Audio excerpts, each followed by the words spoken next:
In this video, we will dive into the movie Furiosa Mad Max Saga. We'll discover the story, summarize the plot, and explore the cast and characters. Additionally, we'll cover the movie's production details and box office performance. Finally, we'll provide a review and share some personal reactions. Let's begin with the story. Spoiler alert. Post-apocalypse and most of the Australia has been reduced to a desert wasteland.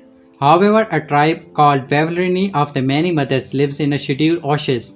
One day while out harvesting peaches, young Furiosa and her friend Valkyrie see a gang of mercenaries in the oasis butchering a horse. Needing to protect the location of their home from outsiders, Furiosa tells Valkyrie to hide and then tries to substitute the gang's motorcycles. The gang catches and kidnaps her as Furiosa whistles for help. Furiosa's mothers Mary and Mary's friend pursue and kill some of the gang members but not the one with Furiosa. Eventually, the surviving gang member arrives at the camp, which is run by the bloodthirsty Dementis, Chris Hemsworth. Before the gang member can give the location of the oasis, Furiosa manages to slit his throat. Dementis, who knows he lost his own children during the apocalypse, has Furiosa taken to a tank and promised to take her home the next day. During a sandstorm, Mary sneaks in and manages to kill Furiosa's guard and flee with her daughter. But Dementis tracks the pairs with his bloodhounds. Eventually, Dementis has his gang captured the two. He brutally tortures Mary in front of the Furiosa for the oasis location, but Mary never reveals it before she dies. Furiosa then goes silent, refusing to talk for years.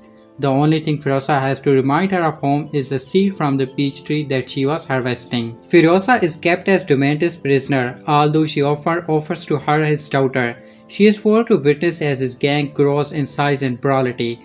One such moment is when Dementis as his friend corner a small group and forces them to join his gang. As part of his ritual, the leader of the small group is chained to 5 motorcycles. The other members of the group are then forced to fight to get on the motorcycles. Otherwise, Dementis will have them killed. After the 5 victors, including Ilsa particularly in other role, take the seats on the motorcycle, they drive off and tear their old leader apart. Dementis and his gang leader find a brain-damaged war boy wandering in the desert, having clearly been wounded in a battle with the unknown enemy.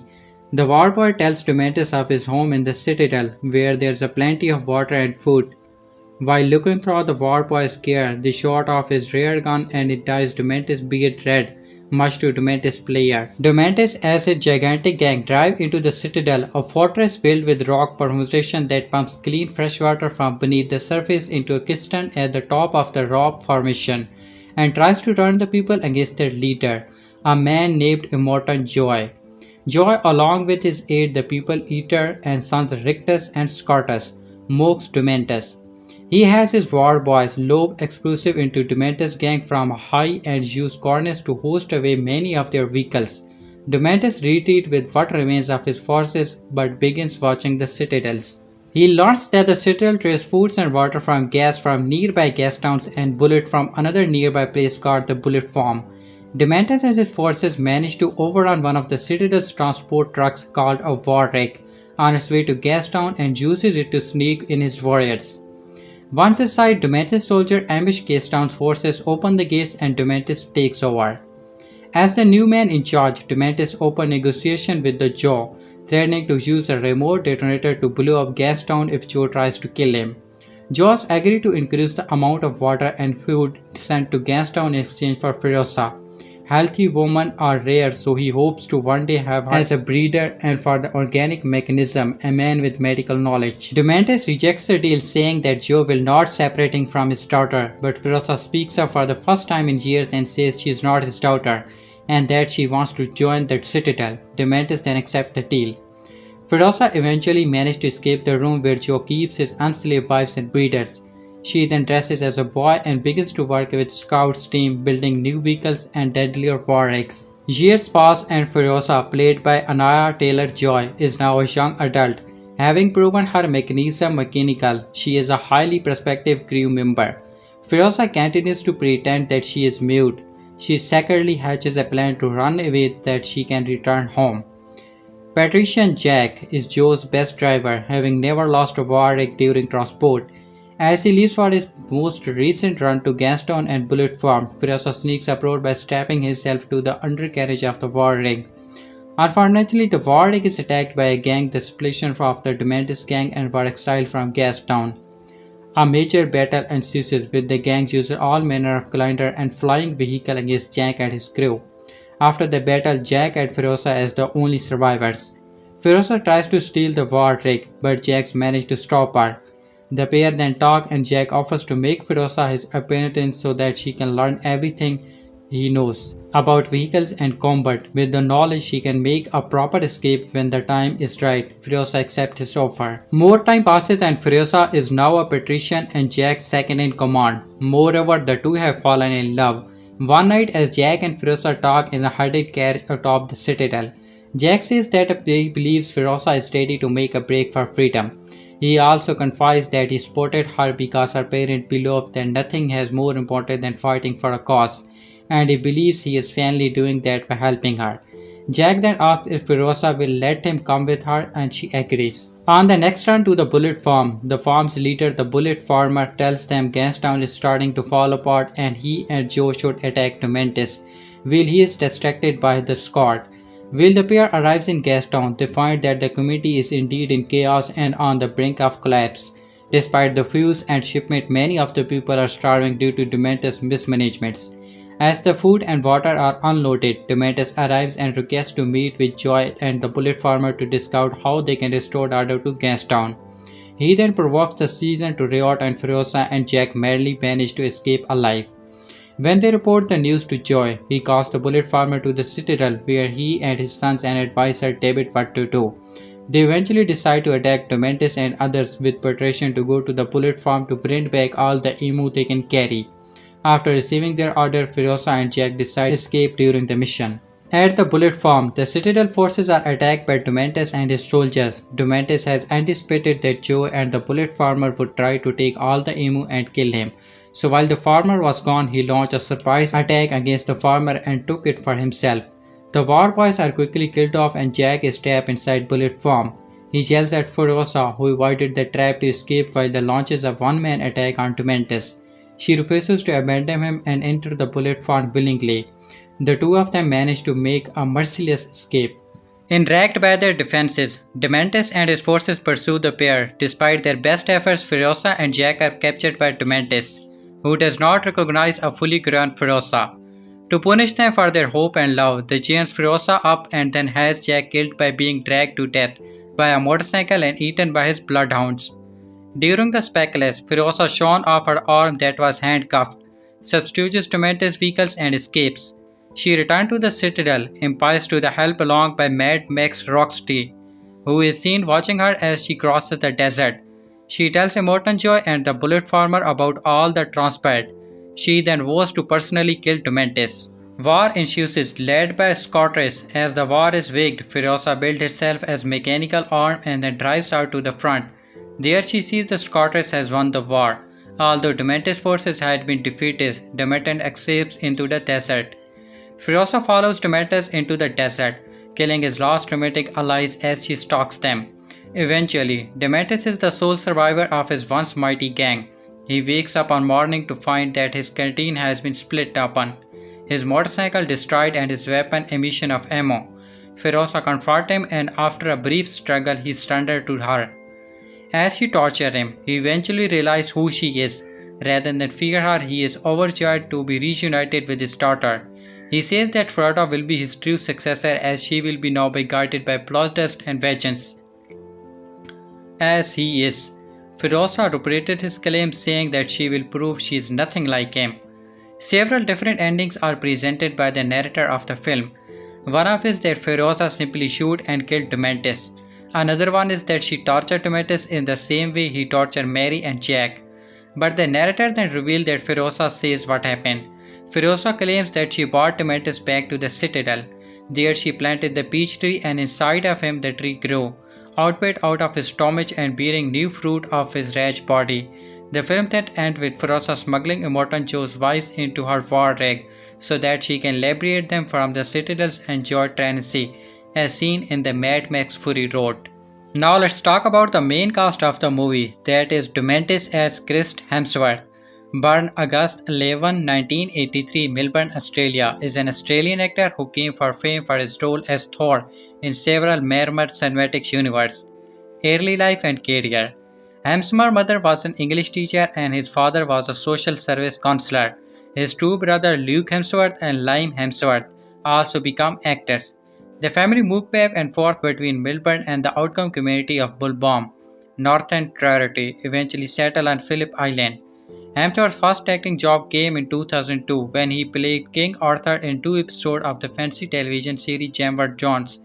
Like many Australian actors, he cut his teeth with the role 2004 to 2007 on the soap opera Home and Away. Hemsworth then moved to the United States in hopes of transition his acting career to film.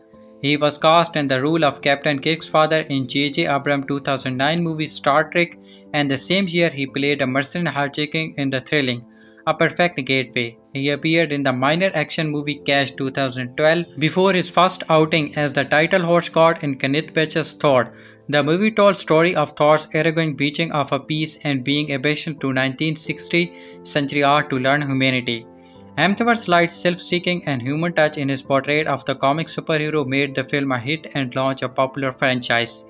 He later starred in Thor: The Dark World 2013, Thor Ragnarok 2017, and Thor Love and Thunder 2022. The latter two were both directed by Taika Waititi. Hemsworth also portrayed the character in other Marvel movies, including The Avengers 2012. During this time, Hemsworth appeared in numerous other films. We had a leading role in the horror movie The Cabin in the Woods, filmed in 2009 but did not release until 2011.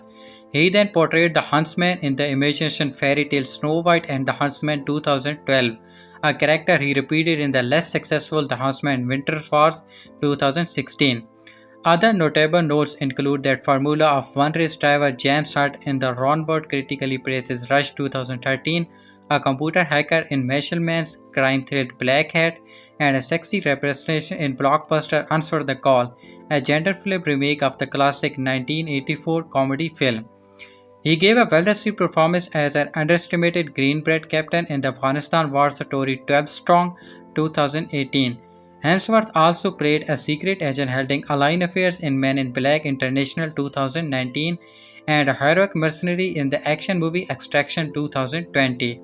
He reprised the latter role in Extraction 2 2023. Hemsworth was almost unrecognized under a large positive nose in the performance as the pivotal villain Dementis in George Miller's Furiosa Mad Max Saga 2014. In 2022, Hemsworth starred in the Editions Limited which enter a willingness and self-improvement. Throughout the series, he underwent various health-related challenges that lost his limit. In 2024, the actor was chosen as a co-creator alongside Bad Bunny, Jennifer Lopez, and Saga for the year's Met Gala, the annual benefits for the Costume Institute at the Marshall Museum of Art, New York City. Hemsworth married Spanish actress Ilsa Patwi in 2012. Month after meeting, they have three children: daughter Indian born in 2012 and twin sons Terrasan and Sosha born in 2012. The second character is Furiosa, played by Anya Taylor-Joy, that is born on 1996, Miami, Florida, United States, is an actress who broke through with her lauded performance in the 2015 horror film The Witch and became an international star with the lead role in the Netflix period drama Ministries The Queen Gambit 2020. David O. Russell, who directed Taylor-Joy in the movie Amsterdam 2022, summed her appeal to Vanity Fair in 2021. She is different and strange in ways that were fascination. Early life. Anya Taylor-Joy, the youngest of 6 children, was born to a Caucasian family in Miami. Her mother, Jennifer Marina Joy, was born in Zambia and of English and Spanish descent, while Taylor-Joy's father, Dennis Taylor, has a Scottish and Argentina background. Soon after Taylor-Joy was born, the family moved to Argentina, where Taylor-Joy's mother was a psychologist and her father was a banker. 6 years later, the family moved to London, but Taylor-Joy refused to learn to speak English until she was 18 years old. At the age of 20, she convinced her parents to allow her to leave school, and she was soon discovered by a modeling scout. First Rules and The Witch. Taylor-Joy had known since she was young that she wanted to become an actress, and she saw modeling as a gateway to the screen. She soon made her acting debut in 2014 with brief appearances in the television show Vampire Academy and Infer. The following year, she landed a part in The Witch, a supernatural horror film about a family tormented by black magic while living in the New England wilderness in 1630. The small-budget film performed well at festival and was a critical success. with many viewers noting Taylor-Joy's performance strongest as the elder daughter who is actively pursued as a reroute of the Molvet Coven. In early 2016, the New York wrote that Taylor-Joy is remarkable in the role. Her wide-eyed innocence was the threat of cunning, becoming a screen queen. In her next role, Taylor-Joy showcases her range, playing a prophet in the second season 2015 of the TV series Atlantic, a hominid in the science fiction featured Morgan 2016, and the college girlfriend of eventual US President Barack Obama in the Netflix film Barry 2016. She was nonetheless soon branded a Scream Queen. This is the part to the witch and is role by Midnight Slagan sequel this 2006 Thrilled Unbroken Split 2016 and Glass 2019. In those sequels, Taylor-Joy assumed the role of Cassie, a woman abducted by a man, played by James Woogle with dissociative identity disorder. Other nail-biters include the dark comedy Throughtable 2017, the supernatural horror Marabonu 2017, and the period thriller The Manchester 2017. At the end of the decade, Taylor-Joy moved away from such roles, portraying the daughter of Mary Cobb, played by Rosalie Park, in Reducer, and joining the cast of the hit series Peaky Blinders during its fifth season in 2019. She later reprised her roles as a charming wife during the series' last six scenes in 2022. Emma, the Queen's Gambit. In 2020, Taylor-Joy became a sensation with lead part in the featuring Emma and the Netflix miniseries The Queen's Gambit. In the former, she assumed the role of Emma Woodhouse, a character who Jane Austen sums up in the novel of the same name, handsome, clever, and rich. In The Queen's Gambit, Taylor-Joy played the fictional chase parody Beth Harmon, which early taste of fame leads her on a self-destructive path.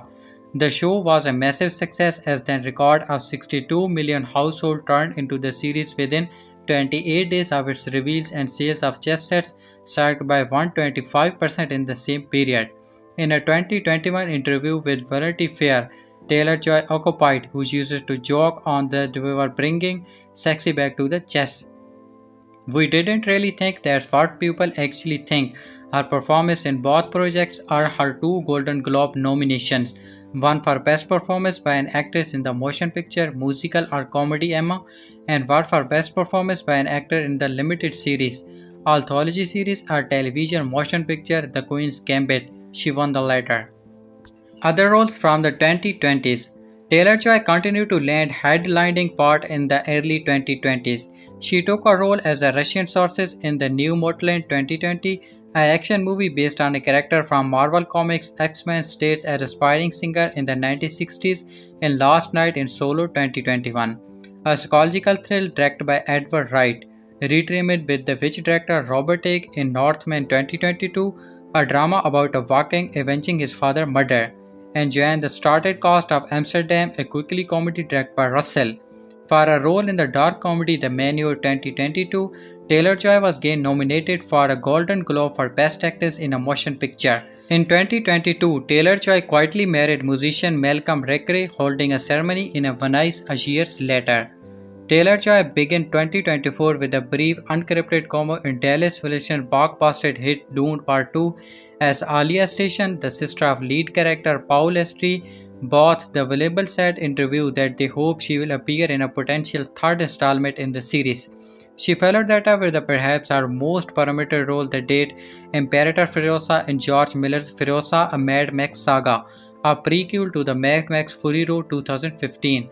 She commentators viewed Taylor-Joy's casting with depression and Slytherin turned into a Furiosa in the previous film was much beloved, but Taylor-Joy received mostly positive review for her portrait of the tricksome character, with the New York Times slinging out her draft physically saying that she moves beautifully, that the kind of unforced gracefulness that suggests she can easily slip out of any difficulty. Now let's talk about the third famous character, Nicholas Hoult, that was born on December 7, 1989. In England is a British actor who is perhaps best known for playing Hank McCreary Beast in the X-Men series of movies and Nux in Mad Max Fury Road 2015 and Furiosa Mad Max Saga. Holt was the grandnephew of British stage and screen star drama Anna Nicol. His father was a commercial pilot, his mother taught piano, and the three siblings all had acting experience. At the age of 3, Holt was frustrated watching his brother James perform in a play and was discovered by the director of that production. He remarked if she could consist of watching a play, then he could be in one. Holt made his feature film debut in Illuminated Relationship 1996, but it was his second film about a boy 2002, made when he was 12 years old. He brought his international attention. In the comedy, which was based on a novel by Nick Murphy, he portrayed nearby child by Vacuum Eyebrows, who is taken under the wing of an unlikely mentor played by Hugh. Howard's career as a child actor was brief, however, because in the span of 3 years he grew to a height of 6 feet 3 inches. As a teen, he portrayed Heartless Tony Stubber in the British TV series Skin, before American fashion designer Tom Ford lured him to the Hollywood to appear in Ford's Traction debut, A Single Man 2009. Hall stares opposite Caulfield as a charming college student who uses his seductive power to draw out a grieving and coalesced gay man. In 2013, he appeared as a zombie in The Warm Bodies. Hart's first action film was Clash of the Titans 2012. He then physically transformed himself beyond recognition to play the Beast in X-Men First Class, X-Men Days of Future Past, X-Men Apocalypse. He underwent another transformation for a role in George Miller's Mad Max Fury Road. In the Frotek Thrill, he was cast as Nux, a blade-headed, pasty-faced boy and fantastic flower in the army of famous Immortan Joy. In 2015, Halls also started with Kristen Stewart in Equal, about a young couple who begin fortune romance in fortune society in which the development of feelings signal deadly disease and banish. Hall's later film credits include the British action thriller Corridor, in which he portrayed as American backpacker who become involved with drug smuggler after getting a job as their driver, and The Sand Castle about 2016 about the Iraq War. In Rebel in the Eye, he started as J.D. Slinger, author of The Catch the Raid, continues to show his brilliantly hot portrait in 18th century political in The Favorite 2018, a historical drama about Queen's Anne Court. During this time, he also lent his voice to the animated TV Wondership Down 2018, which was based on Richard Adams' beloved children's book. All credits from 2019 include his biopic trilogy about the early years of the famed writer. The following years, he appears in The Banker, playing the front of man for African American enterprises in the 1950s. In 2020, Hall returned to television with the debut of two series, The Great, a fiction comedy drama, The Rise of Catherine the Great, and Crossing Sword, an animated comedy in which he voiced a patient who became a scorer. He then played a killer haunting a young boy in the action thrill Who's Who Wish Me Dead in 2021. Is the Menu 2022 Hall portrayed a Patricia 40. Furiosa, a Mad Max Saga ending explained. Furiosa, a Mad Max Saga has finally hit theaters, and if you are here and you have moved on past the spoiler warning, we assume that you have already gotten the dose of the wasteland. If not, well, you are warned. The Fury Road Prequel has a pretty cut and dry ending, legally because it's taken as directly into one of the most universally beloved films of the last 20 years, Mad Max Fury Road. The final scene before the credit roll takes place maybe only hours before we meet Furiosa at the beginning of the 2015 installment of the franchise, as she smuggled Immortan Joy's harm into her war rig. Still, Furiosa does get a new moment to herself before she gathers the wives into the belly of her death-dealing Simi and attempt to raise their freight to freedom. As Anaya Taylor-Joy and Chris Hemsworth-Dementor see their great match crescendo, their confrontation leads to an ending that's almost entirely up to the viewers to interpret. A narrator, who we believe is George Cecil History Man, who don't quite us, describe the method with which Furiosa is rumored to have dispatched Dementis while the different scenario play out on screen. A single bullet, roasting on a makeshift cross, and being dragged behind her wasteland hot rod. The point is, it's a story worth coming legend, being processed down through the age. What age? We are not sure, because no time passes between the end of the Furiosa and Fury Road. Still, this is an idea that George Miller is very explicitly toyed with since McMurray V8 Interpreter first saw Revenge is the Wasteland. Speaking to agent Scott Cologa, Miller had this to say about the revenge tale. This is a kind of cultural evolution Miller starts, where stories are told over and over again, but somehow they have to have some sort of resonance with their times. And we have been telling revenge stories in all cultures, especially with Greek mythology and mainly biblical stories, particularly Old Testament. It's a big in that word, it's not mythology. So how do you tell a variation of it? The really interesting version of the legend of the Furiosa Revenge and simultaneously the most and last possible one, even if it's also the ending that the film implies in true outcome. Finds Furiosa planting a seed she's kept since Dementis first abducted her as a child somehow in Dementis' mind section. High in the citadel, Dementis is doomed to exit at the living soul for a tree from which he takes his only bit of substance. The concentration feeling from its leaves, it's an image that part freaky ambushes, part snake eating its own but part classical mythology vibes. The idea this man might be fated to literally bear fruit for a woman whose child was repeatedly destroyed, so that he might continue her quest to return home ranks right up there an eagle dating a huge liver every day or some asshole having to push a boulder up hill of eternity. Miller found inspiration for this ending in the mythologies found in his home, Australia. They always go to the something larger, he said of musician Australian stories, where it become unpathologically mythological. So that's what we offer up. Taping visions brings you to the full stop or a downward spiral, but we are looking for something else. The image of the tree, involving the placement of the trunk on its lower abducted the gotten as Angian Fox referring to its southern the dick tree shows to have additional bit of significance attached to it. However, it represents Flossa's ability to coax some growth out of her lifetime commitment to revenge. The single sees that color to flower into a tree which bars the fruit of her long lost home once again. She demanded that Dementis give her mother back, and in a strange symbolic way, she forces him to do just now. But that's just another element of Miller's intriguing goal with Furiosa and the Mad Max franchise at this point in its narrative. With each successive entry, the series gets more and more steep in her older transition, include more legend and less hard form. But that doesn't mean Miller left everything wide open to interpretation. Furiosa, a Mad Max saga, did begin its life as backstory of Jersey's Theron take on the character in Fury Road, which blossomed into concept art and a screenplay and eventually the film. They took a similar approach to Fury Road's other lead character as well.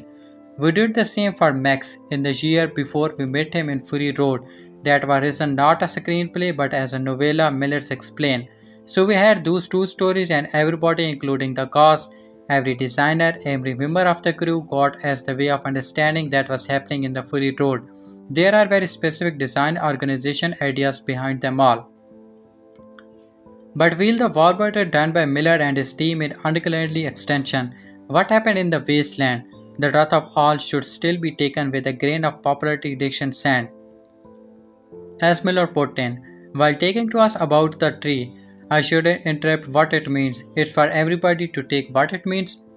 The return to the green place. What's less of an interpretation are the final moment of the film. Furiosa claims her peach, sharing it with the wives as she leads them in the vortex, sure that she will take them to an oasis where none of them will never have to deal with the cruelty of the man or the harshness of the wastelander again. Of course, where Furiosa a Mad Max saga ends, Mad Max Fury Roads begin, and as we know what Furiosa that the surviving wives find her remaining Wolverine family only to learn that the green place is now uninhabitable Svengal.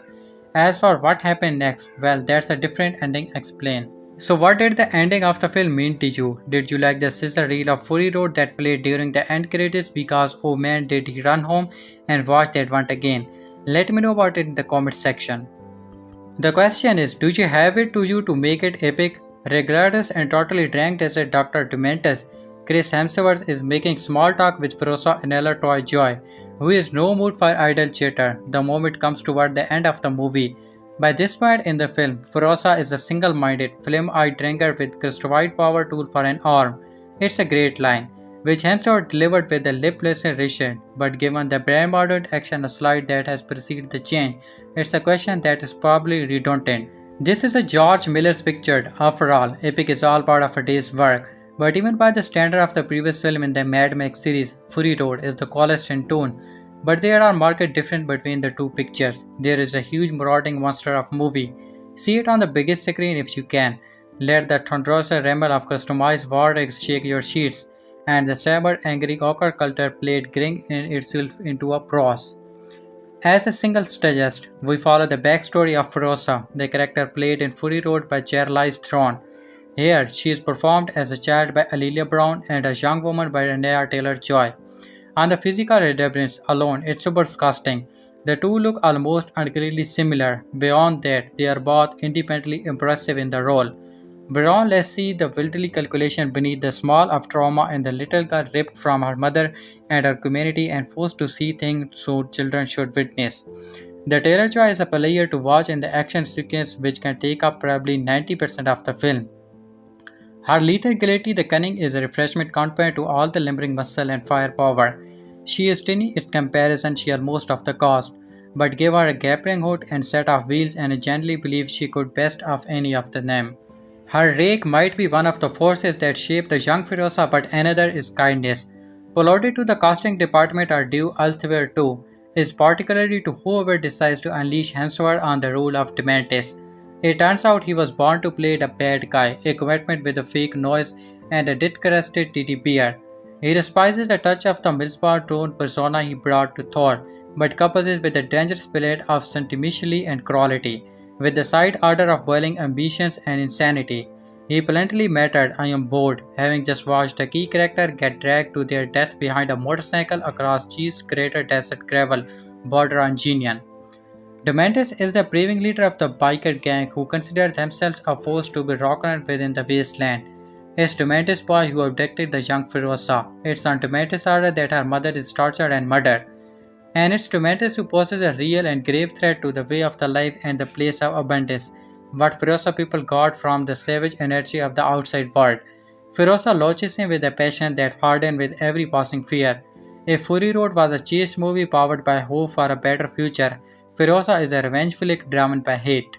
Her rage might be one of the forces that shapes the young Furiosa, but another is Kainik, a curious amorphous concept that seems out of the place in the world in which most people would flame throughout your face as soon look at you.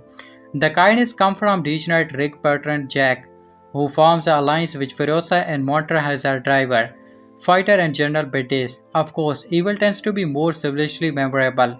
The Decoracy has a way of getting slaughtered into the background when pretty much elsewhere in the cast is trying to out crazy each other. Settle Bark delivered solid work in the role that can't help but feel a little underpowered.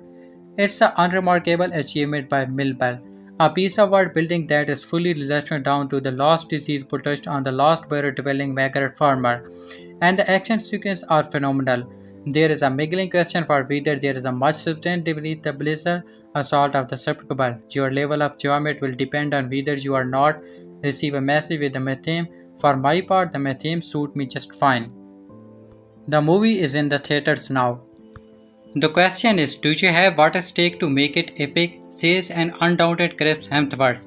It's a call to action what comes toward the end of Furiosa, a Mad Max saga, George Miller's apocalyptic epic western prequel to Mad Max Fury Road that could, of course, be directed at Miller himself. Because that film is here to give you more gravity flying chases, more highly flying stunts, more deeply filled paths, and somehow, and even greater spirit to push the limits of what the frame and hold held, employing Christian integrity and a Thorian legion to craft an interesting story that still managed to surprise. Even if we already know of the bleak future and guidance as to words, it's simply one of the best prequel ever made. Broken into 5 chapters, each denser that is the last, the film began with a very young Furiosa, Alaya Bloney, picking fruit from a tree near his alloy homeland, the Green Place. A biker gang arrives to fog the land, and through Furiosa's able attempt to substitute their bike, she is captured, causing her mother to venture her into the desert wasteland to retrieve her. A chase piece ensures one of the film's many expensive set pieces that sees Furiosa's mother pursuing her daughter kidnapped over and doomed through a sandstorm to the steps of the hideout belonging to mischievous figure Dementis. This is the beginning of a decade-long feud between Furiosa and the Dementis that involved revenge, grief, and the desire to return home. To do any further summarizing would of course not only spoil the film but would also say that the narrative beats are necessary. They are not. That doesn't mean Furiosa is lyrical. Rather than more than anything, Miller is telling an emotional story of how one's victorious child became a hardened woman. What kinds of act matches well with the film's opposite subtlety as we are introduced to the origin of wasteland fortress like Gastown and the Bullet Farm, and taken to the citadel homed by a younger, more imposing Immortan Joy, Other characters like Immortan Joy's Bamling son Rictus and Scortus return and tips of the hate are given to fan favorite from Fury Road. Surprisingly, the older Furiosa doesn't appear until an hour or so in the film. That might inspire immediately disappointed in some, but it would not, because Ella Bruni as the older Furiosa is so absorbing. After calling a young Furiosa in her mixture of otherworldly intelligence and relentless confidence, the groundwork she lays is so shameless by the time so will leap forward to Taylor's Joy take on its character. It required a few belts before it could tell the difference between the two characters. Miller is so assured at reading an audience. We have crossed an elongated chase that feeds Furiosa craving across the wasteland with Patreon Jack on an oil run that gives Taylor Joy the character the perfect entrance. A hard push is for a fourth worldly close-up. Beckers is on screen for a relatively short time. He and Taylor Joy build quickly chemistry as the two lost souls who believe that paradise still exists somewhere in the world if they follow the map of stars tosses on Firosa's forearm. If it feels like Hemsworth is an also a Rain, he is not, which is odd to say because he is saddled with a tribal wig and an observant porous nose and even disappear for long stretches. Still, when he does show up, he might be the best part of Firosa. He doesn't just get the best, more intensely quotable line, he has ever been more physically commanding. First as a pissed messiah and swinder, then as a bow-hard politician, then as an emperor with no clothes on. The combination of Demetrius' wit, colonist, and cold calculation is a persona. Hemsworth has worked on some of the time, and it all comes together careful and unforgettable villain return. I can certainly nitpick about the element I prefer in Fury Road as opposed to Furiosa. There was more VFX in the latter, causing me to miss one of the thrills Miller inspired with the uncoaching use of practical effect. I also think that Furiosa Road acts as a subtle thematic level, which is saying something, because the visual language in that film for an abstruse as the cross mid is basically bushes you over the head. Furiosa goes on step further. Every line of dialogue flags the metaphorical importance of every scene. And just it's easy to ignore these tiny craver not only because you are left morbid at the big swing Miller is taking, but also become his interest in the world. These character and this type of big bold storytelling is so infectious. There's also a character named Piss Boy, so that really is a movie that's something for everyone. No one knows how to do scale better than Miller. Margaret Sacker and Elliot Knapp's editing is breathily shameless, quickly bleeding both reporter between character and groggy death with Google Tanaki, to the point that DP Simon gets an elegant photography of these disordered death valleys matched by composer Tom Holkport, defyingly compositive score, who immerses you in a way that is not neatly showing.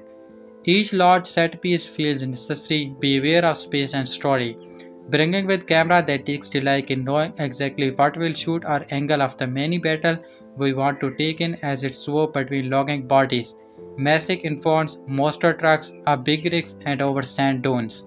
Much will be spoken about the Furiosa on a thematic level, such as how it observed the medical apple scene for a well-earned ending, or how it speaks of our present environment, mythological and aggressive political reality, particularly why we go to the war and fluxes of the leader who take us there. But this is also just a big entertainment popcorn movie, told with the setup, adventure, and play. Miller is not for Todd Moroni, algorithm plotting are all designed for the small screen. Furiosa aims to blow you away and it does to Valhalla and beyond. The end of Furiosa sees the title characters catching up to Dementis as he awakens in the desert to find his water bottle has been cut. He has nothing to left to drink. He exits his makeshift seat to see the Furiosa in the distance, ready to exact her revenge on him. She stands over him with a gun to his head as Dementis tries to reason with her. He suggests that if she kills him, he will simply be just like him. She mulls over how to exact her revenge and decides to initially rob him of his voice by cutting off his tongue. It is up to interpretation how Furiosa actually kills Dementis, as the viewer is told by a voiceover from the history man that Furiosa told him how she dispatched the evil villain. According to the version of events, Furiosa planted him in the ground in the garden of the citadel, with a peach tree growing out of his private area. Demetrius is actually still alive when the movie ends, but he is old and withering away when a ripe peach can be spotted growing out of the tree. Furiosa gives the peach to Immortan Joy's bride and hides them in the story tank in the war rig, which pans towards their flight to the green place in the Mad Max Fury Road. Yes, the ending credit scene featured clip from the Mad Max Fury Road to reflect how the end of the Furiosa bleeds into the beginning of the 2015 movie. However, there's a short tease at the every end of the footage with a brand new shot of the bird skull Pebblehead belonging to Fury Road's war boy Nux. For some time, Mad Max fans had been writing on Furiosa Mad Max Saga. Many were admitting secretly about a prequel of Mad Max Fury Road, especially after brutal war that took Charlize Theron's Furiosa and Tom Hardy Max Prequel over Immortan Joy. However, the trailer shut down the accusation, indicating that director George Miller would indeed be charting another day's ride in Australia's Westlands. The movie finds Anaya Taylor-Joy as a young Furiosa, trying hard to survive in the wilderness that human society has developed into. Unfortunately, she gets kidnapped and ends up at Joy's citadel. As Furiosa embarks on adventures for her own and a case of poor revenge, the movie built a waiting violence and explosive climax. Furiosa was kidnapped as a child by Chris Hemsworth Dementis. His biker whore killed her mother, Mary, after she trying to find the lady home, the green place. However, Furiosa wouldn't walk. It resulted in the child being traded to Joy to work in his machine shops, or in exchange for supplies. Dementor considered her as a daughter, but she was too selfish to refuse the goods. In the eyes, the commercial pact made him more powerful. As the movie proceeds, Furiosa becomes the co-driver of Joy's verdict. She follows Patriton Jock's lead. He is humble, kind, and after losing his old family, he wants Furiosa to fulfill her service and get back to hers. No one but Jack knows she has tattoos a map to get back to her home on her hand. All she needs is to labyrinth to make the trick, as fate would have it. She and Jake fall in love. They decided to elbow the green secret, with hints that maybe they'd even start a family. Sadly, they fall prey to Dementis' descent into the madness on the final run. The villain mismanagement at cost on fuel enter the overtook to launch the cop on the bullet farm. Once he can control fuel on ammunition, he'll more severe to demand things from Joe. The civil war results in his men trying to hijack the war rig.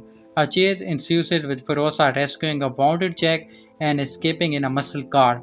Demetrius' team pursued them, some on motorcycle and the King himself in a monster truck. Demetrius crashes into the door. Furiosa's arm becomes mangled, which means she loses the map. Demetrius and his drag the Beyond of Jack around while she dog at the hero and murder him. It takes hours, but this is Demetrius sending a message as the dust article into a man-made storm. That would took his family, so he has to cruelty to those who offended him, even after discovering the victim in the stepdaughter he once tried to create.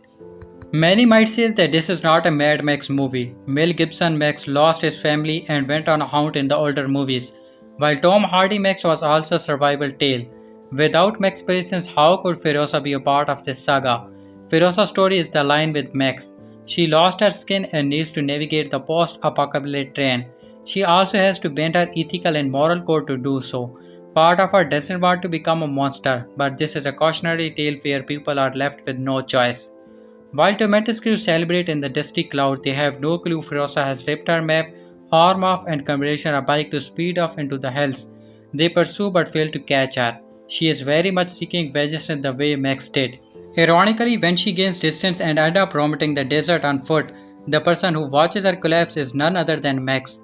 Fans are see from the back as the rocks his iconic leather jacket, who's next to his V8 Imperator car eating a snake. Max is not played by Hardy this time around, but Hardy's Fury Road stammered Jacob Tomori. The movie cut to the black with the next scene showing Furiosa in a refugee camp where an old lady tends to corpse with flesh wounds. It's implied Max found Furiosa, felt sorry for her and dropped her off. This is done to connect their warrior energy and prove their kindred spirit.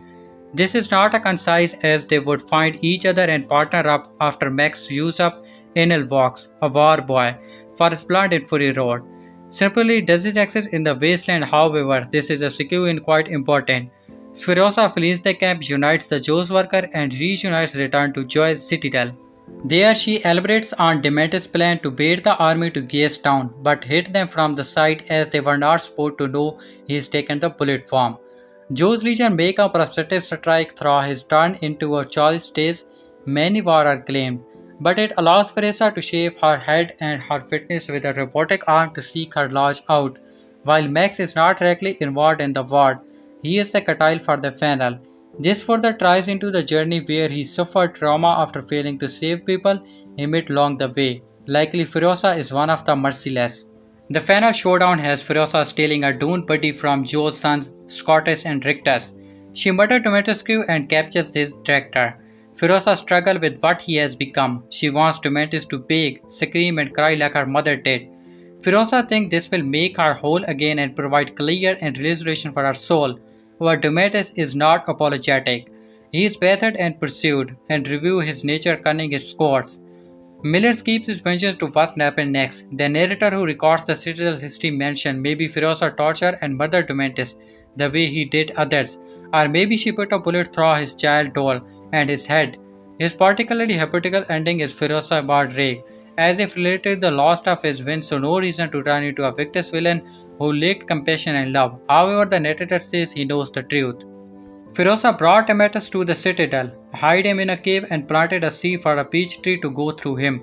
It said that it struck the reality dry, leaving a frail and smashing Demetrius watching as Furiosa picked the first peach. Hope sprang eternal for our Demetrius he couldn't live before. Ironical, because all of he wanted was the green place. Now he's a part of it, at least in this version. There are two keynotes to Furiosa's action. The seed is what her mother left her with. And damn it if she didn't make it home, she needed to rebuild the green place. This never came to pass in Miller's Fury Road. As there have not been restrictions thus, there is an added bounty here for those who know the future of the franchise. Secondly, when Furiosa picks the first fruit she awarded into peace and gives them to Joy's wife. Furiosa is now the Imperator driving a new rig. But this fruit is the sign of the second chance and a new lease on life. Joyce has done to this moment what Demetrius did to Furiosa. The final scene has her leaving Demetrius to suffer, feeding the wives that fruit and hiding them on the rig. This kickless Fury Road what Six tried to help the Scottish the Citadel, with Joyce Craven left chasing them. Ultimately, now fans know why Furiosa did this to ensure the women wouldn't lose their identity to toxic men like she did. Furiosa is now playing in the theater and you can easily watch it by going through this.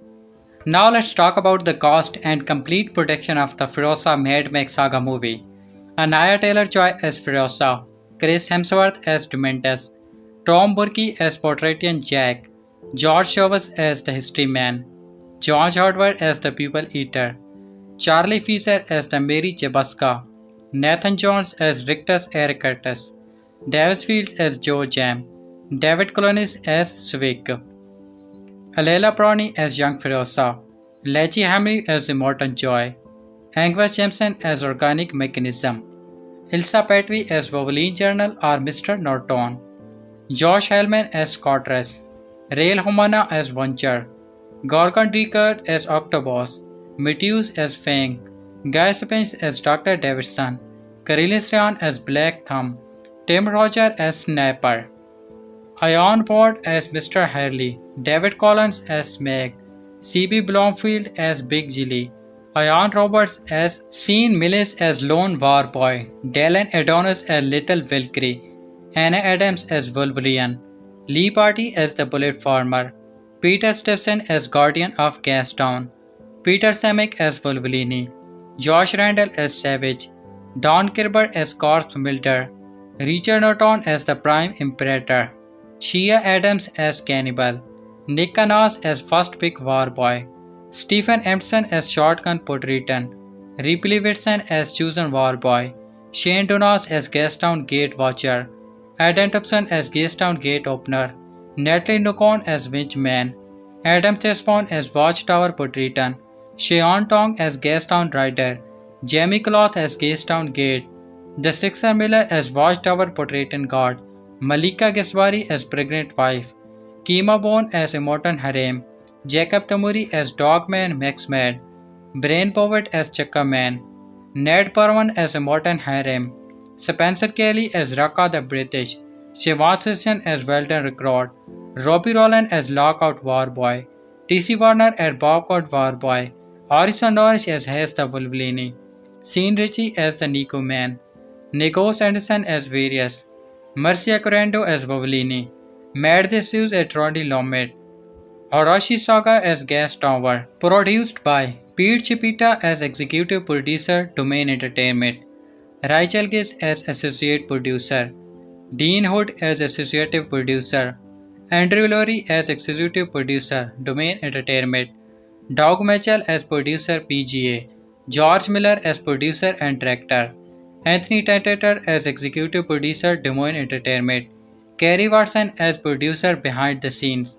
Production management: Clancy Brilzin as production assistant, Melanie Cook as junior production manager, Dean Hood as junior production manager, Nicole Chopping as junior production manager, Megan Hituma as assistant production manager second unit, Stanley Steven as production manager second unit, Mark Sohn as executive in charge production Warner Bros. Joshua Adams as set finisher, Alexandra Ellison as junior prop man, Shane Poxley as vehicle concept designer, and Tony Bennett as assistant armor, Steve Bruni as set plasterer, Josh Bush as construction supervising foreman, Matt Bott as salvage Austin, Hannah Bella Brownie as art department buyer, Gemma Ward as job person, and Ron Ashen as plaster foreman, Gabriel Kelly as set designer, Franska Kleisman at art department, Ray Collison as pros manufacturer foreman,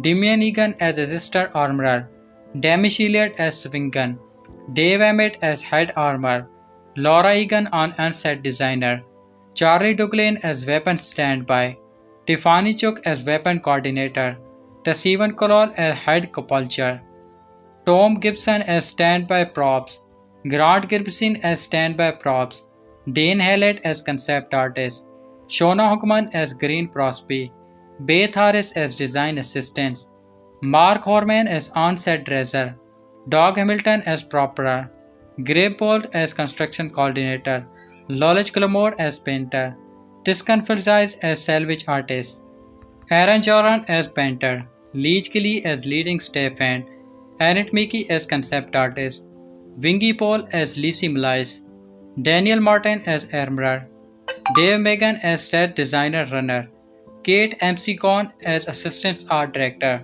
Jacob Owen as set decoration designer, James Fillon as junior prop woman, Drag Mitchell as sec rotator designer, Kate Rowling as assistant art director, Georgia Rodwin as standby props assistants, Tim Rage as the art department runner buyer, Nikki Randwich as assistant armor, Suraj Jane Rodwich as assistant art victor, Francesca Substo as salvage artist, Mark Seston as storyboard artist, Sikila Sandman as construction draftsman, Kevin Selva as concept artist, Sisha Sekles as props, Gabriel Swelfan as standby assistants, Nick Smulian as action vehicle mechanism, Sabolian Titus as senior prop woman, Dan Vanson as action vehicle assistants, Taylor Robbie Wallace as props, Isabella Winpom as senior draftsman, Leah Wilson as leading hand, Cosmo Wood as set decoration painter, Lucy Bobon as set dresser, Dylan Jeets as key standby props,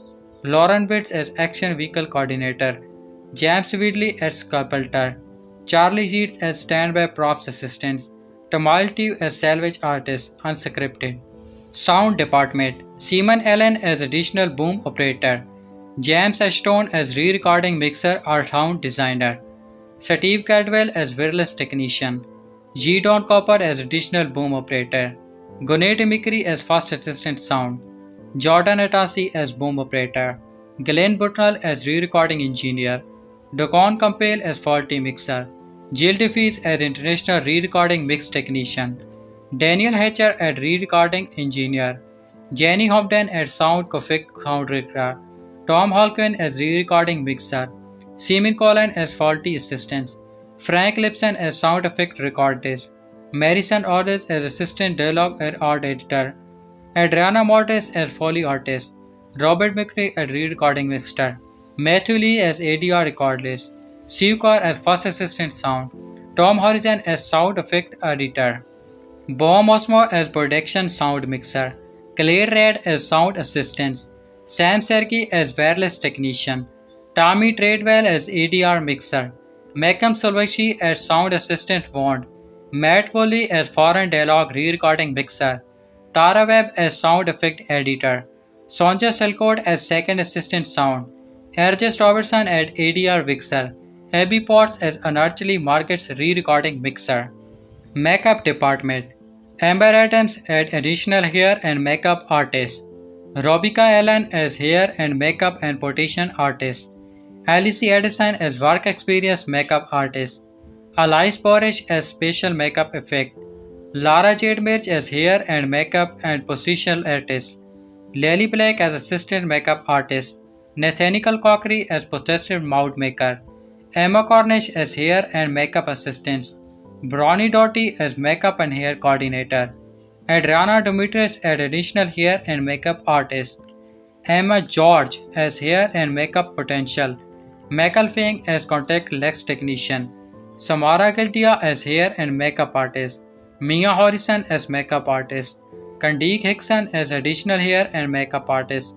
Leni Darwin as prospective makeup artist. Teresa Hinton as wig mistress. Brady Jones as special makeup artist. Khaleesi Jones as hair and makeup artist. Ebony Key as makeup and key artist. Andrew Cushion as additional hair and makeup artist. Connie Liu as assistant makeup artist. Jenny Lee as makeup assistant.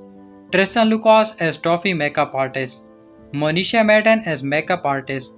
Maureen McCrow as professional makeup artist. Lucia McCauley as personal makeup artist Chris Hemsworth. Muriel McElroy as prosthetic makeup artist. Vizi Mulam as hair and makeup artist. Tess Nolly and hair and makeup artist. Adeline Faye Pitts as special makeup effect. Madison Rapp as assistant makeup artist. And Tony McMall as Alisar Morey. Isabella Neri as makeup and hair artist. Mia Fifia as assistant makeup artist. Jazz Reddy as additional special makeup effect. Georgina Ryan as makeup and hair artist. Alicia Albini as additional hair and makeup artist. Matthew Seville as personal makeup designer. Kamalia Soul as makeup and hair unit. Vicky Sands as additional prosthetic makeup artist. Taylor Scott as additional prosthetic artist. Micheline Seo as assistant hair and makeup artist. Chris Hemsworth. Brady Stone as key makeup artist and hair potic. Megan Titman as possessive artist. Helen Tuck as additional hair and makeup artist. Larry Van as prosthetic designer. Leslie Van Wade as hair and makeup designer. Lusa Valina as personal hair designer. Chris Hemsworth. Elka Vardega as senior makeup and prosthetic artist. Colin Wilson as additional prosthetic makeup artist. William Wilson as drummy technician. Maya Wilson as assistant makeup trainee. Gima Woods as additional makeup artist. Lillian Runji as assistant makeup trainee. Brianna Wright as Connie room assistant.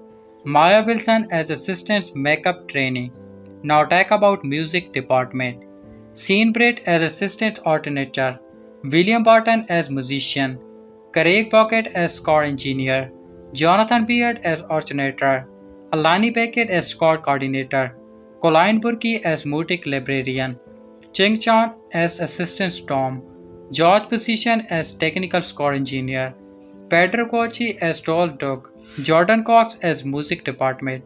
Lucia Fregeni as technical score engineer. Christopher Joner as contactor. Charlie Hope as assistant score engineer. Porphyry Hope as assistant concertor. Ross Murkison as assistant music editor. Lime Pose as protocol operator. Brad Ritchie as music preparation. James Regan as music preparation. Jack Roberts as additional arranging. Azai Ross as assistant score engineer. Michael Anthony Rufog as technical score engineer. James Shaw as music editor. Jamie Thurman as assistant art orchestrator. Edward Tabak as orchestrator. Henry Wilson as orchestrator. Matthew Van Leeuw as modifier Matt. Jamie Cuff as Gastown gate opener. Justin Jones as Predator Bob. Jacob Tomori as the Dogman. Percy Bate as Beast Boy. Shobolia Tima as Weldon Recordmate. Shukriya Pashan as Biker. Valdier Viper as War Boy. Jima Tizi as Treadmill Rat. Alex Time as Dementus Biker. Cog Riley as Dementus Biker. Thevilia Marinal as Treadmill Horse. Throshi Silva as Gas Owner. Tristan Tomsworth as Kid. India Rose Hamsworth as Girl. Naring Corsair as War Boy. Before going to any other detail, let me give you a brief bio of George Miller, the director of Mad Max Furiosa. George Miller, born March 3, 1945, Chiltern, Queensland, Australia. is an Australian director, screenwriter, and producer who works in a diverse range of genre, but is best known for the franchise actor series Mad Max. While studying medicine at the University of New South Wales, Miller and his twin brother John made Set Wizard film 1971, a short film that won a local competition. The prize was free attendance as a film workshop. Miller made Broadcast. The two became frequent collaborators, and in 1971 they made recreational comedy short film Violence in the Cinema Part 1. After completing his medical residency in 1972, Miller worked as a doctor while continuing to make short films with Kennedy. The two eventually developed the story that became Mad Max 1979. It started a little-known Mel Gibson as Mad Max Rockstree, a policeman in a post-apocalyptic world who seeks vengeance after a gang murders his family. The bleak and violent film, which was made by a production company marked by Miller and Kennedy, featured a spectacular stunts, intense action, and a cast of essential characters, all of which became trademark of the series. Although critics were divided, the movie became a worldwide hit at the box office. In addition to direction Mad Max, Miller co-wrote the script as he would for almost all his later films. More success followed with Mad Max 2 The Road Warrior 1981, which is set after World War III. The anti-hero Max falls in with a group of people at an oil refinery and defends from a wild motorcycle gang. Miller then took a break from Mad Max to work in television and to direct a segment of Twilight Zone, the movie 1983. Shortly after the film release, Kinney was killed in a helicopter crash. In 1985, Miller returned to the future with Mad Max Beyond Thunderstorm, which he coordinated. In that installment, Max finds himself the odd with Anthony Intelligently, played by Tina Turner, the ruthless leader of Brenttown. The film received generally positive reviews and it was popular with Navigorian. Miller then took a break from action movies to the director The Witches of Eastwick 1987, an adaptation of the John Udwick novel, with all-star cast which included Cher Soderson and Michael Peterson as the title character and Jack Nicholson as the devil. The comedy horror film was a critical and commercial success. Shifting gears again, Miller's made Lorenzo's Isle 1992, a fact-based drama that stars Nicole and Stormer as parents of a child with rare disease. Miller subsequently earned his first Academy Award nomination, co-writing the script. Continued to explore different gender mirror and work on the series of family comedies. In 1995, he co-wrote the script for Babe, about a pig that aspired to a sheepdog. The film, which blended live action with computer animation, was nominated for 7 Oscars, with Miller receiving his second award for writing. He then directed the sequel Babe Piggy in the City 1999, in which the title character must save his farm after the owner is injured. However, it is failed to match the success of the original, possibly because of its darker subject matter. Miller cast musician as his main character in Happy Feet 2006, which he coordinated. A huge success at the box office, it receives an Oscar for Best Animation Film. Less popular was Happy Feet 2 2011. 30 years after what had been the Lord Mad Max film, Miller rebooted the series with Mad Max Fury Road 2015, which featured Tom Hardy as the racial character. The film opened with Max being captured and taken to the settlement ruled by a tyrannical overlord, who becomes ingrained with Imperator Furiosa. Charlize Theron helps his warms of wives escape. Max eventually joins the women, and the film is largely an extended case scene procedural with spiritual feature effect, a hit both with Crisis and at the box office. A film earned 2 Academy Award nominations, including Best Picture. Miller also earned his first nod for directing. In 2022, Miller directed and co-wrote 3000 Years of Longing, an adaptation of a short story by A.S. Bayard. It centered on a scholar Tilda Swinton, who discovered a genie Arishbaba and is offered 3 wishes. Miller returned to his long-running action series with Furiosa, a Mad Max Saga 2024. The film, a prequel to Mad Max Fury Road, tells the story of Imperator Furiosa, played by Ella Brownie and Anaya Taylor-Joy, as she is kidnapped as a child and struggles to survive in a world given by water and violence. Critics praised the movie's storylining and action sequence, but it is underperforming expression as the box office. Mad Max Fury Road, Australian post-apocalyptic scene fiction action movie, released in 2015, that is considered one of the greatest action films ever made. directed by George Miller. The film is the fourth entry in the Mad Max series and it is served as the reboot of the franchise after a 30 years hiatus. Mad Max Furiosa was a commercial success and garnering a theatrical review, the rare blockbuster action film to win Best Picture award from a variety of critics, associations, and other industries groups. The post-apocalyptic, visually thrilling, edited action and stellar performance by co-lead Tom Hardy and Charlize Theron portrayed Max and Furiosa respectively. Received particular praise. A prequel film, Furiosa: A Mad Max Saga, was released in 2024. Background: A Mad Max 1979's Max features Australian actor Mel Gibson as a police officer is a near-future dystopia.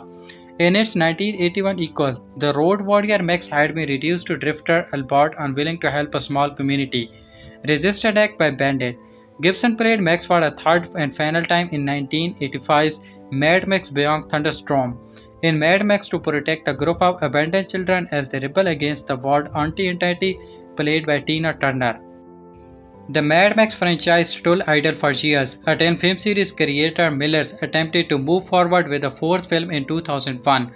Again started Gibson, however, after the September 11 attack, the plan fell through and by the time Miller was able to try again, Gibson was too old for the part and the actor had become unpopular as a result for high-profit misbehavior. Miller considered an animation sequel but only brief. Instead, the character was recast. At one point, actor Heath Ledger was the frontrunner to land the role, but ultimately death in 2008 forced Miller to go another route. Eventually, Tom Hardy was cast and the film was finally able to move forward nearly 30 years after the previous installments.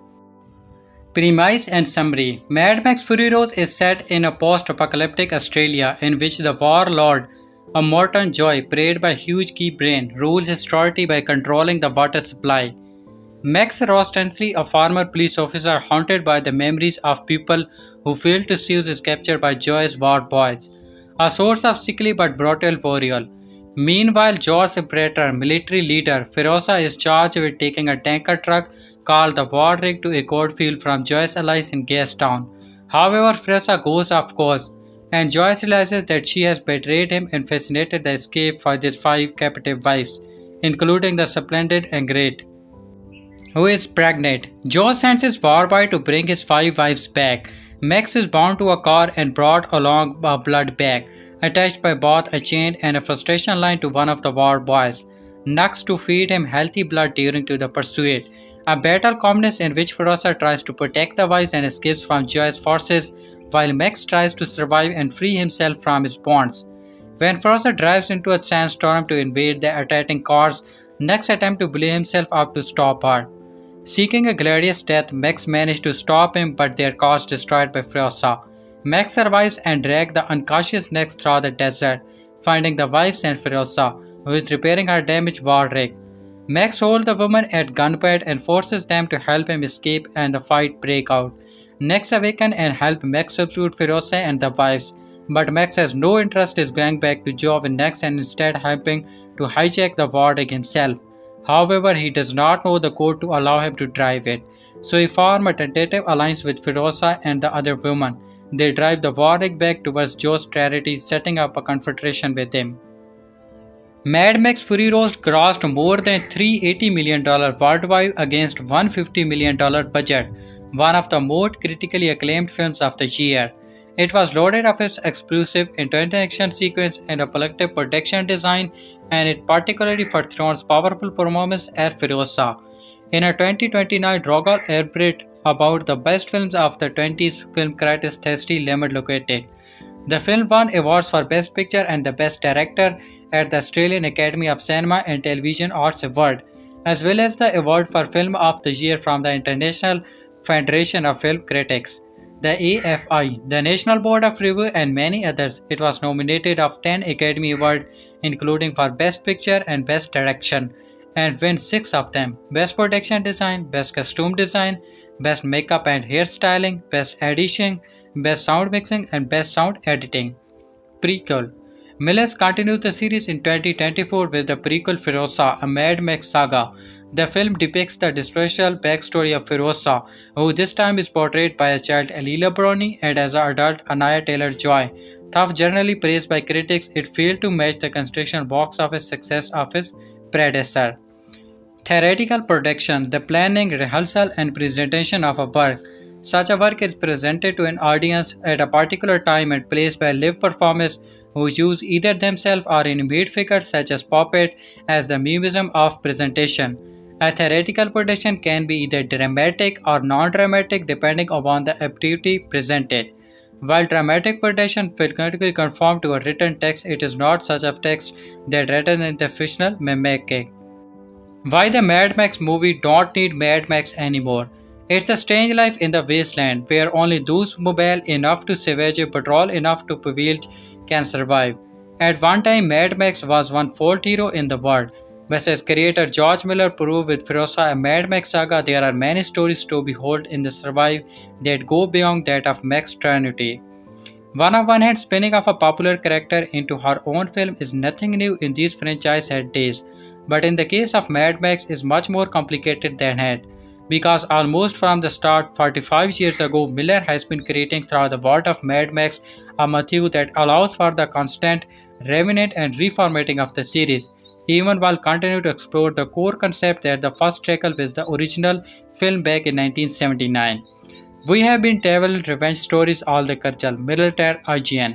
There is a kind of cultural evolution where stories are told over and over again, but somehow they have to have some sort of resistance with their families.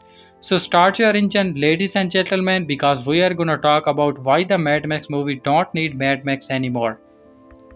While the three Mad Max movies, 1979 Mad Max, 1981 Mad Max 2, aka the Road Warrior, and 1985 Mad Max Beyond Thunderdome, all featured Mel Gibson's iconic take on the character. There are shifts in the world building between the film, as well as echoes from one to the next, that seem to bend, if not outright break continually. The Mad Max universe is almost like the anti-MCU in the way. It's enough to wake Kevin Fred up the cold sweat in the middle of the night. For the first three movies it was the same Max, but the world was not thoroughly the same, explains Miller. As a result of that ever-changing world over the years, some fans began to suppose that each film was just telling a new version of Mad Max story, short of the like soft reboot each time around her, or even draw of the classical myth or legend if you will.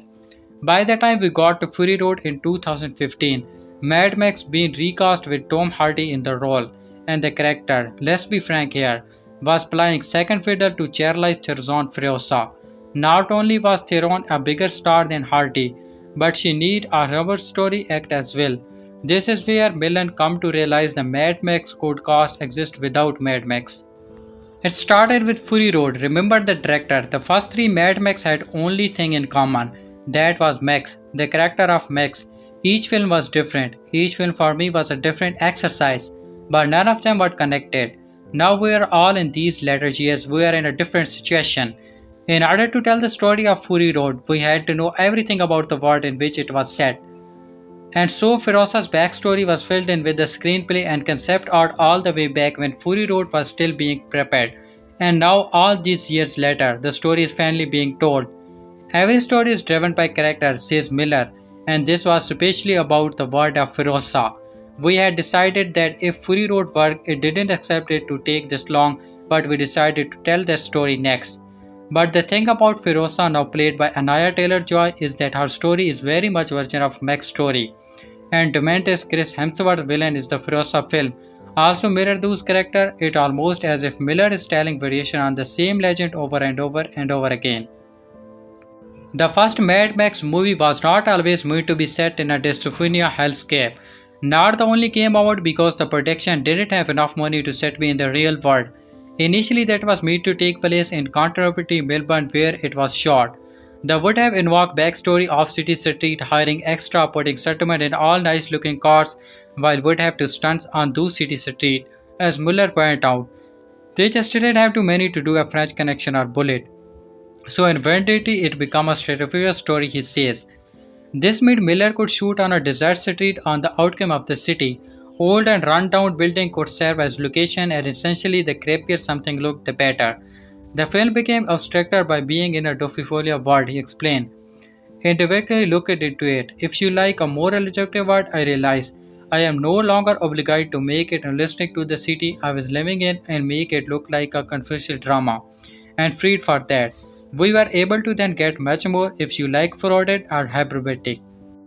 He panned to a line the first film villain Tucker speaks, the Night Rider, remember him when you look at the night sky. You don't hear a bikie gang leader talking to a guy and say, remember the Night Rider when you look at the night sky. He laughed. You can't do that in a conspiracy story, but you could do it in Mad Max world. Even though he was not yet fully aware of Miller had trapped something bigger than but Red Revenge B movie. With a line like the One Night Rider, the groundwork was already being laid for the idea of more characters ascending to a place of legend. It was there, but it was not escalated, says Miller. I was lucky there is in order to see that. There was not accidental. It was just that the decision gave us promises to do that, and here I am today, all these years later, still exploring those notations.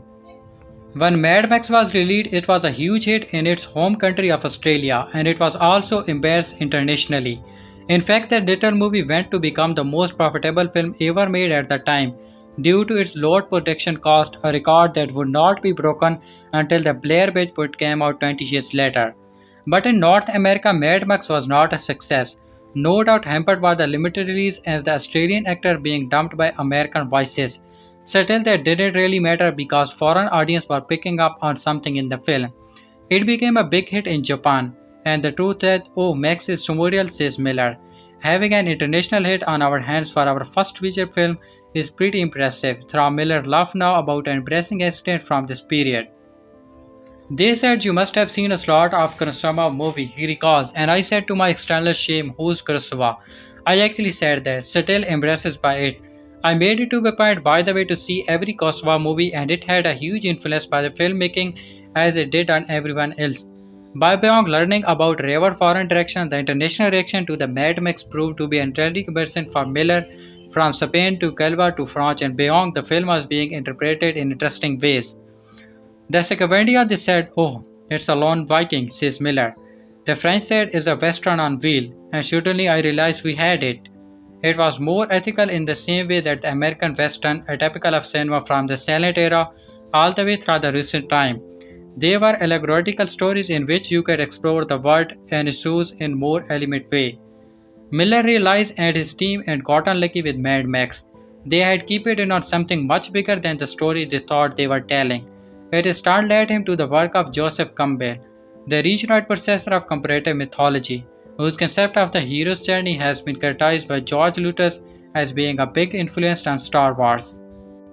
He spent 40 years in a library collecting all the stories of humankind across all culture and seeing that was in common, explained Miller, and that influenced Road Warrior, which is more deliberate, had more understanding as to function of the sword and the prototype. A Max became a much more mythological character, the warrior of the wasteland. The first Mad Max is more basic revenge tale, says Miller, and interesting enough the sort of left room I realized for me in order to tell the story of Mad Max to a Road Warrior. The Road Warrior expanded the world of the wasteland as well as the scope of the production itself after the first movie. This was the film that would finally get Americans hooked on the adventure of Max Rockstanty, even if he had stopped using the last name at the point for all intents and purpose. He was just Max now, and was of the film it would be increasingly real for the character in the Mad Max universe to even have regular or normal names. The Guru Captain, the Foral Kid, the Warrior Woman, the Lord Hugman, even Max Dog only went by Well Dog Good Boy. At this point, Miller and team were consciously learning into the mythic aspect of the world and of Max. For the get-go, a voiceover mixed with flashback for the first film and real-life footage of war and horror established an ethereal dream-like quality of the story of Max. It even begins, my life fades, my memory fades, or whatever. All I remember is the Road Warrior, Miller pointed out. These are the memories of the feral kid who will one day grow up to be the leader of the new order known as the Great Northern Tribe. But for now, he is just a wolf boy whose life is about to be inevitably changed because of Max. Is the story he tells us what really happened, or just how he remembers things he establishes to make it sing? Does it really matter? Whatever the case, it represented the form of an oral transition. You can particularly picture an old man sitting around a fire telling the next generation about the legend of Max. The Road Warrior has been widely compared to Shane, the western about a long gunfighter who protects a group of settlement from an evil cattle brawn. Shane even meets a young boy who hero worship him. Thus the feral kid pack a bit more punch than title Joy. Those comparisons are not wrong, as Miller and company are clearly evoking western post-rap in the film, even giving Max a dog as a sidekick Sachin in Curtain itself the regard. But there are also small touches here that go far in building as internal inventory for the character and their steward. Constructing these are like viruses but were they once. Take the moment when Hagmed opened his pistol case. Unlike most everything else in the wasteland, this is a nicely kept and seemingly prized portrait from a different time. Who is that in the photo? Hangma grandparents perhaps? Whose medal are those? It's no accident the Miller has placed them here, but it's up to us to decide what they mean. Yeah, that was the cash back then. He sees a Hungman pistol set. But now today, having done Fury Road and having done Furiosa, I can tell you about but everything came from much more accurately. We can tell you how the citadel was formed. I can tell you where the roof warrior came from. Now he could survive, how he got his guitar, how Max got his car, how each of the vehicle are put together. We see that more spatially. The world building has too much more accurate and precise the word we can in those days. But if you word of the Mad Max taken a great leap forward in Road Warrior, things were about to expand even beyond that film's apocalypse expect beyond Thundermore, beyond the wasteland. In Mad Max Beyond Thunderstorm, Max encounters a tribe of children, echoing the feral kid from the last movie. Only these characters live in a oasis in the wasteland, a strangely paradise-like sight for the series. Even the oldest of the kings seem to barely remember life before the apocalypse or proxycalypse as they call it. But they have maintained an oral history on the convey a rap tradition of how the world ended and how they ended up where they are. The kid called that the tell and it involved foxing what is essentially homemade and movie screen or cave painting, lot of audience participating and really genuine concepts if you are willing to go with it. There is a kind of cultural evolution, says Miller, for storytelling the tell, where stories are told over and over again, but somehow they have to have some sort of resistance with their time. At some point between Mad Max 1 and this film, Miller's was involved into a full-blown most nuclear war landscape. The director lands into the explosive from Paradise Myth. Here are some of the tribes shown from the forbidden fruit of the old world, leading him to the other major locale in the movie, Bettertown, which is run by Tina Turtle, a teen worker clad anti-entity. The character's vehicle and the setting in the ROM are more aligned than ever now. And when Max winds up entering into one or more combat in the Thunderdome itself, there is given the unappropriately thematic name of the man with no name. Client Edward would be proud. There's also a giant transformation happening as of the film, as the vehicle and the like Hogan to morph from just cool as scripted for the end of the world into something wholly original. You will haven't seen the design of the cars in Road Warrior, they were sort of. We are not found object purpose, says Miller. They were their own design, the vehicles. I didn't even think about its form of the way back. Then we did Road Warrior. But by the time we did Fury Road, it had to be very specific. Otherwise I would be just surface design. What's funniest about the series is that as the world around Max gets bigger, Max's self-importance seems to decrease. Sure, he was integral to help out the settle in Road Warrior and there he saves these kids too. But Max starts to become cipher at the certain point. A heroic figure whose stand is to do what needs to be done while moving the interesting character to go out on with their lives at the end of each film, even while he must wander back out into the wasteland due to repeat his heroic feats over and over again. This reaches its extreme in Fury Road, and now of course Furiosa, where he's seemingly been replaced entirely by the Taylor-Joy character. While only 6 years passed between Mad Max and Beyond Thunderdome, it would be another 30 years before Mad Max Fury Road was released. In that time and during the film's total development process, Miller's fine-tuned the Mad Max universe once again, switching much of its focus to Furiosa, another revenge-minded character, which as the point out as he was the strong motive factor his world mythological and religious. We have been telling revenge stories in all culture and especially with Greek mythology and mainly biblical stories. All the Abraham religions, he said. Particularly Old Testament, it's big in the world, it's all mythology, so how would you tell you a variant of it? For one thing, the word of Mad Max was a religion, or cult if you will, built directly into it now. This is a cult of immortal joy who apparently is also known as the cult of the V8.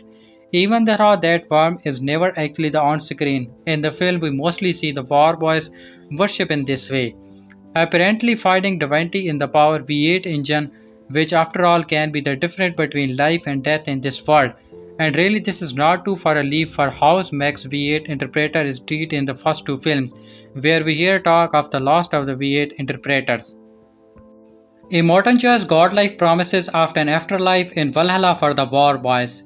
Their intonation of witness me as they make the suicidal run as the war boy next play to the Deeg historic on the Fury Road. They are all misrepresentation of their religion. Even Joy's deportment in Nux feels like that of disapproving price basing word judgment on a sinner. Beyond these freaks who are actually kind of intruding at their devotion, there's the many mothers tribe after which Furiosa came. The communal gesture and single feel like the manifestation of a belief of system as well. And even those weird cowguy on cyclists seem to be developing their own strange culture. In Fury Road and Furiosa, the echoes of previous vision of the Mad Max tale continues as well. The feral cult involved into the lost tribe of the Thunderdome, which gave us a call that early inspired the design of the War Boys, just as the Giro captain of the Fury Road, Bethesda Jitica, the pirate of Beyond Thunderstorm. Both of whom were played by Bruce Sequin, the late Hugh Keysbrain, played by Morton Joy in Fury Road, but he was also the main Pietroco in Mad Max and so on.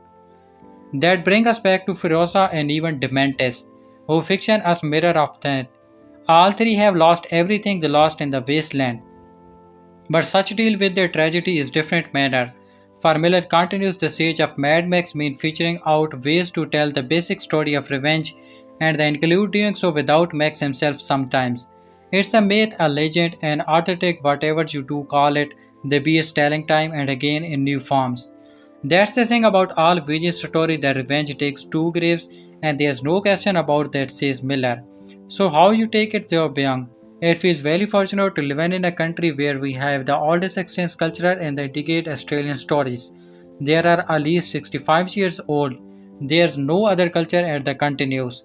Those stories are a perfect model or a perfect example of how mythology works in the every culture. They had this nomadic culture, explained the director, which they recorded in their favorite painting and their arrives and in their dawns, which explained Wolverine and the world and the universe in very pragmatic, useful way. And I recognized that and saw that. The privilege of standing that's going on, the really understanding that's how stories and need to be told, and so that crept into my work I still look at it. Witness me, there's a whiff of tragedy hanging around Furiosa, a Mad Max saga, the first Mad Max movie since George Miller, who also wrote and directed Happy Feet, continuously illustrates us all with the 2015's Fury Road. Unlike that film, Furiosa has been a box office bomb it doesn't deserve to be. Miller's latest is an action movie masterpiece and an important new chapter in the Australian director Apocalypse saga. It began 45 years with the Mel Gibson 1979 Mad Max. Here we tell a new organ story that Furiosa herself, played by Alila Brown as child Furiosa for the film, and then by Nella Taylor-Joy for the final two-thirds. Furiosa was first introduced in Fury Road where she was played by Charlize Theron, and Taylor-Joy does not especially sacrifice job for portraying the character as close to Theon's as possible, right down to the voice. I have always been impressed by Taylor-Joy's acting chops, but here she really shines, even with very few lines. Her physical presence is admirable and captivating. This is how you do a strong female protagonist. The only problem with Furiosa was his marketing. 9 years after Fury Road, a pandemic that hit movies theatrically practically hard, on top of the rise of the streaming as one-two punch that left a real dozy of a wallop, this film needed better promotion. The first trailer was really bad. It looked cartoony with overboarding CGI, almost looked like the antithesis of Fury Road's live-action good way. This was a pretty misleading trailer because the movie we got looks nothing like the cheap Lizard trailer. I think a mixture of apathy, theatrical decline, and the movie marketing sunk this one, and that's a shame because it's the most fun I have had at the movies in years. George Miller does one thing better than any film director I can think of. He puts the motion in motion picture. Working with cinematographer Simon Dogan, Miller's managed to make every scene in Furiosa came to pulsing life with some of the most followed, frantic action I've ever seen on screen. John Sayles did the brilliant narrative on Fury Road, but both films are the same DNA sealed tight after the final film. 3000 years of longing, and this movie is huge with tons of big screen and wide location. Production designer Cole Gibson had 72 crew members working in this department alone, over twice as many as the first Mad Max had in total. Stunt boosted 172 members. All of this was at one point going to be an anime film, as you can see how the sensibility of anime filled into the project. It's been linked to the 1988 anime serial like Akira, which is full of motorcycle and outlandish, larger than life character thought with cyberpunk rather than apocalyptic desert. The story of the origin of the Imperator Furiosa, who Max, played by Tom Hardy in Fury Road, ends up grudgingly helping in her fight against the tyrant Immortan Joy. We meet her there as a young girl in the Green Place, and Osh where her people made home. We later meet them in a Fury Road and a self-light survivor. She is taken by the hilarious proper dreadful-handed warlord Demetus, a drunk hamster one of the beast trolls, and then turned to the Immortan Joy as a child bride to joining his harm. As fate, she escaped through wit and steel but never forgets. The film is told in color. The teal blue of the sky, the lush range of the desert, dimensions claws, first pure white and the whitest puffy cloud, then shot with flare, ballooning red, then eventually black and tarnished as the warlord Oli Columbus heart. Furiosa eventually meets Patrician Jack, one of the Immortan Joy lieutenant, and he rises her up and trained her, reaching her everything he has not learned and setting her up as his successor, her first and only friend since he was taken. We learn all about the various faction. Demetrius is the leader of the biker horde and eventually take control of Gastown where all the gasoline comes from. Immortan Joy rules the citadel and his flexilar war boys. The bullet farmer wakes up the third pole of influence. Having all these plays and fiction blasted out is really delicious for those who love the Mad Max universe and lore. But in the action and the way Miller wave story, the action so drifty and the real story is the movie scammer. The action elephants is more about the film is the gender. I rarely count the members times I left out loudly simple because the set pieces were so glorious at the war. The bandit and war boys were so aggressive and breathtaking. One Taker chase scene is particularly turned into perhaps the funniest single comment in any of the Miller's movie, with the action taking place as much in the air as it was in the ground and all in the motion, constant motion. The camera following every flinty body, every explosion under the truck and into the sky is a graceful, madcap bullet guerrilla so shiny, so chrome. I wish I could go back in the time and make myself drive to somehow that has an IMAX theater or at least a really good bloggy digital experience and watch it the way God intended. One of the biggest screen possible with the best sound possible. As it stands, I was just glad I saw it in the theater. This is a film you don't want to miss and what they deserve to be seen on the biggest, best screen you can find. Go see it before it leaves theater if you can. Score 10 by 10. Furiosa's box office explained what the hell happened with the Mad Max prequel. Furiosa a Mad Max Saga had an overwhelming opening box office so far, something that is worthy superior of the wide Hollywood box office problem. Furiosa is connected to 2015 Mad Max. Fury Road as a prequel, set further behind the latter in the Mad Max movie timeline. The film was undoubtedly one of the most anticipated of the year, especially his film-loving circle, primarily due to the immensely positive reception of Fury Road and the fantastic cast assembled for Furiosa. Despite the anticipation of the film, Furiosa's path to Valhalla has been somewhat tarnished. By the time of Furiosa's calmic ending, the film leads into the Mad Max Fury Road and tells a fantastic, weakly layout, complex story filled with action set piece worthy of his procedure as successor. Chronologically, that said, Furiosa has proven not to resonate with general audience, begging the question for what went wrong for the Mad Max Fury Road prequel. How much Furiosa Mad Max in its opening weekend? Furiosa's opening weekend numbers are surprisingly low, as reported by The Hollywood Reporter. Furiosa slungered to the $26 million gross between the Friday, May 24 and Sunday, May 26. However, Furiosa was released over the memorable day weekend, taking its estimated domestic total between $31 to $33 million. Considering how Furiosa fared overseas, the reading is not much better. It royalties outside of the United States and Canada. Furiosa a Mad Max Saga earned around $33 million, taking to worldwide and total opening weekend haul to a lowly $64 to $66 million. Furiosa total budget to Mad Max so far. Furiosa made $11.5 million domestically on its second weekend, coming behind the Graphite movie at $13 million. Furiosa box office has seen a 65% drop from the first weekend, which would not be discussable on its own, but it's bad news for the movie considering its disappointing opening weekend. As a comparison, the Graphite movie had a 45% drop of its 3-day opening weekend. Furiosa has grossed $49.1 million at the domestic box office as of the writing of this article. The deadline prediction it will be at $50.4 million by the end of the weekend. The terms of international number, Furiosa has so far made $32.8 million overseas. Its biggest competitor, the Greenfield movie, has grossed $66.6 million internationally already. Although it has been playing in some countries since the beginning of May, while Furiosa's full international number of the second weekend have yet to come. The movie's current entertainment point has a shocking low box total by the end of its run. Although neither Greenfield nor Furiosa has done particularly great in the second weekend, the latter has a much bigger budget. Furiosa reportedly has a production budget of $168 million.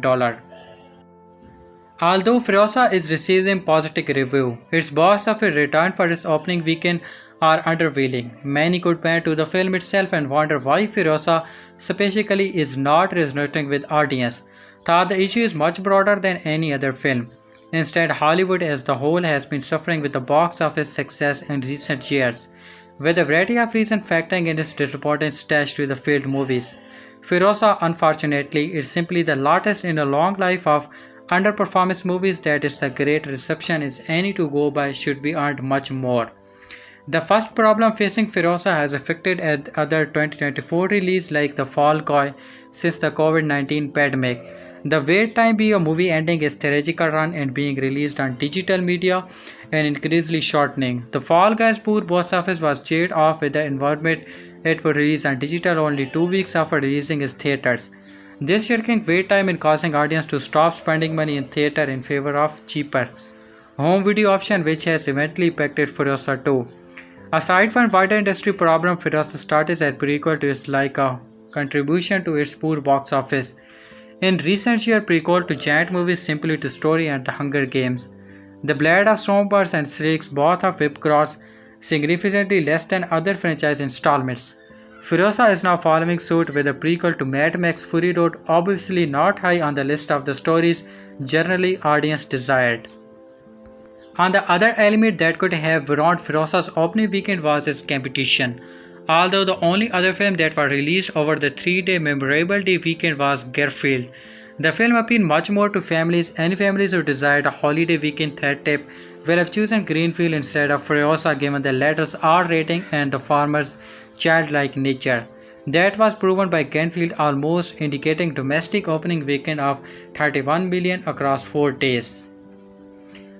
Another days of determining how Furiosa performed is by comparing it to other Mad Max installment. Furiosa does not focus on the title Mad Max for the first time in franchise. Meanwhile, it is interesting to see how it compared to the period film. It said is nothing more to the box office number of the Mad Max 2, The Road Warrior and the Mad Max Unpopular. The old age and the primarily difficult being Australia rather than the United States. To determine whether Furiosa is a box office bomb, it is best to look what the film needs to be earned to be labeled as success. Usually it is often to state the television Hollywood movie need to earn 2.5 times their production budget to begin turning a profit. This takes into account marketing and distribution costs, as well as any other outstanding fees and payment. While not a perfect metric, it commonly used in any other film that earns beneath his threshold is usually classified as Hollywood box office bomb. With a reported budget of $168 million, which does not account for marketing cost, Furiosa would have to make around $42 million. For $20 million to break even. This is now impossible considering the movie's opening weekend and substantial second weekend drop. Furiosa is shaping up to the biggest box office bomb of the year, a disappointing result from that received strongly reviews and visited one of the most famous movie saga of all time. In terms of the predicting how Furiosa domestic and worldwide box office will end up, it's difficult to say. There is a little in the ways of extreme competitor until A Quiet Place, Day 1 and Horizon and American Saga, Chapter 1 on June 28.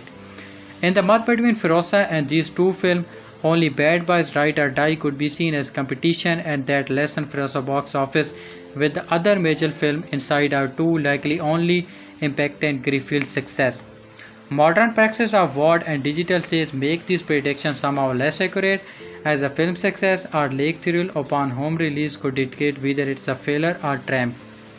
Modern practice of VOD and digital sales makes these predictions somehow less accurate, as a film success or leak thrill of a home. Whether it is a failure or a triumph, regardless of how the film ends up, it is sympathetic of brighter Hollywood problems. By becoming a wasteland with Furiosa, a Mad Max saga became the last thing to join the club, as unfortunately no one is witnessing is. A Mad Max universe is vast and could become welcome several spin-offs. Yet Furiosa box office put the franchise future at risk. Even though Furiosa leaks the door open for other stories to be told in the universe. Whether a franchise continue or not usually come down to the box office and nothing more. It must be noted that the Furiosa performance at the award season and the Saul suit it could help gave the movie a second life despite a not impressive box office run, which could happen to Furiosa. Still, the Mad Max saga is now in the tough position. Perhaps future Mad Max movie will have to make under small budget, echoing the saga's origin. George Miller has discussed plans for future Mad Max movies, including a prequel and a sequel to Fury Road in 2022. Miller commented on Mad Max The Wasteland, nothing is still not fully overlaid. Although revisiting the world of Mad Max, particularly from Fury Road, after Furiosa sound incredibly excitement, it has now become much more difficult for the saga to continue. Fury Road was not a box office hit, yet Furiosa Mad Max saga will likely gross less than its predecessors. Perhaps future Mad Max movies will have to be made under small budget, echoing the saga's origins.